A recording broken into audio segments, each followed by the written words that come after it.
100 metres from the North Sea, 6 men still have a mathematical chance to become the 1980 world champion with 4 races to go. Alan Jones has an 11-point lead over Brabham's Nelson Piquet. 9 points for a win, remember. Jones's Saudi Leyland teammate Carlos Reutemann in 3rd place is only 2 points ahead of Ligier's Jacques Laffite, and René Arnoux and Didier Pironi could still beat any of the others. In practice this year, as last, René Arnoux in the Renault's been fastest, some 2 seconds inside the lap record, with his teammate Jean-Pierre Jabouille 2nd. Then Reutemann 3rd fastest, Jones 4th, Piquet 5th and Laffite 6th, with just over 2 seconds covering all 24 starters. Starters which include 3 British drivers for a pleasant change. McLaren's John Watson, who had a nasty crash in practice, new boy Nigel Mansell, a superb 16th fastest in his Lotus, and Jeff Lees in the Unipart Ensign. So there is the lineup down on the grid. There is Alan Jones and here is James Hunt. Well, Alan Jones has had a wonderful season so far. Things have run well for him. He's been consistent. He's picked up the results. He's made no mistakes apart from his rather disastrous Argentinian Grand Prix when he made 3 mistakes and then lucked out and won the race. Since then, he's been clear and he's run very consistently, as in fact has Nelson Piquet, who is running a strong 2nd in the World Championship at the moment by dint of great reliability. They've only won 1 race. But Alistair Corbell's arrival at the Brabham team has got their reliability really sorted out, and Nelson's taking advantage of that. He's driven intelligently and picked up the points wherever he could. Well, the warm-up lap completed. 72 laps, that's 190 miles to go around this demanding Zandvoort circuit, which can be very slippery because of sand. In the front, Arnoux and Jabouille. Behind them, Jones and Reutemann. The engine revs rise, the weather's good. And it's a good, clean start. And look at Alan Jones on the right. He's punched through to 2nd position. He's ahead of Jabouille. Laffite has slotted in behind him. And Jones is challenging Arnoux as they go round Tarzan. In fact, Jones has driven right round the outside of Arnoux, and he leads with Laffite 3rd, Reutemann 4th, and Jean-Pierre Jabouille in 5th place, and they're all away cleanly. Well, Alan Jones has certainly started with the confidence of a World Championship leader.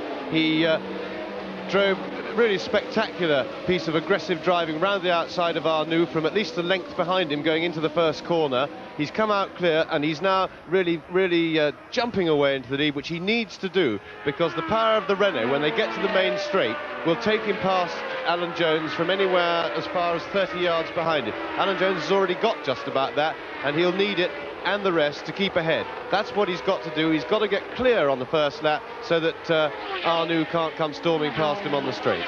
Jones leads with under 500 horsepower, Arnoux 2nd with over 500 horsepower, Laffite 3rd, Reutemann 4th, and Jean-Pierre Jabouille is in 5th place, chased by Nelson Piquet, who is 6th. Round sky black. At the end of lap 1, Alan Jones leads.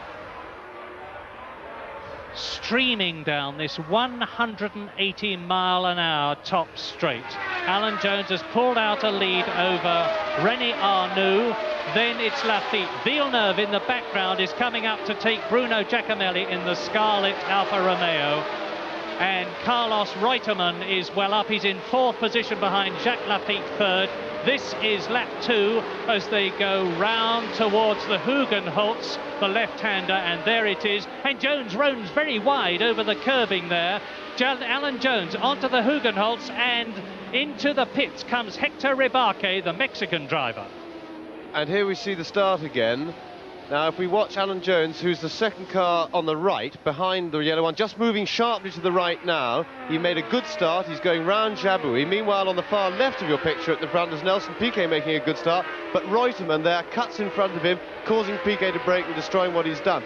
Now, Jones is over a length behind Arnoux here as they go into the corner, and he just doesn't come onto the brakes as hard. He attempts to go round the outside, and it's really aggressive stuff. Look at that. Look at Jones sliding now as he comes out of the corner, fighting his way to the front. A really brilliant, confident start. I just hope that he hasn't messed it up, because as we saw just now on lap 2, he went over a curb there and he may have damaged the car, and it looked like an error of concentration. He didn't need to go over it.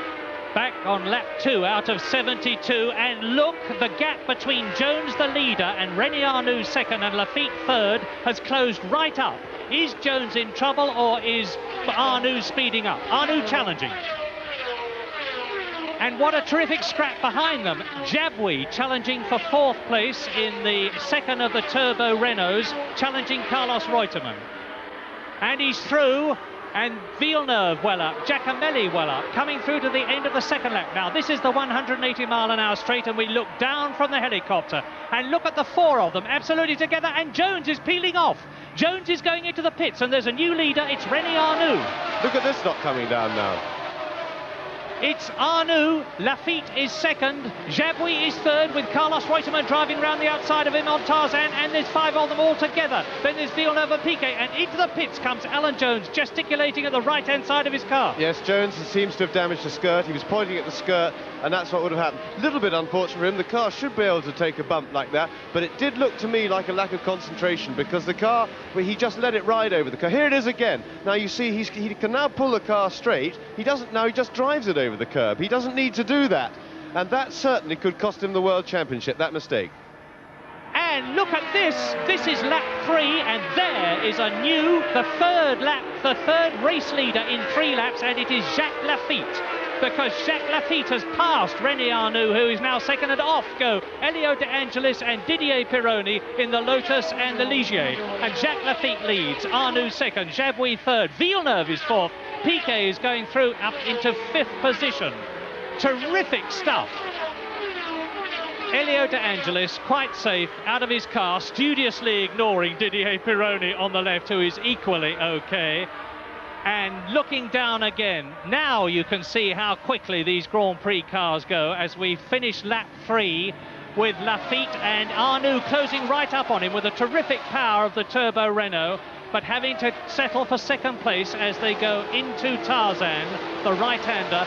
And that's one of the very few places where you can pass on this Dutch Grand Prix circuit.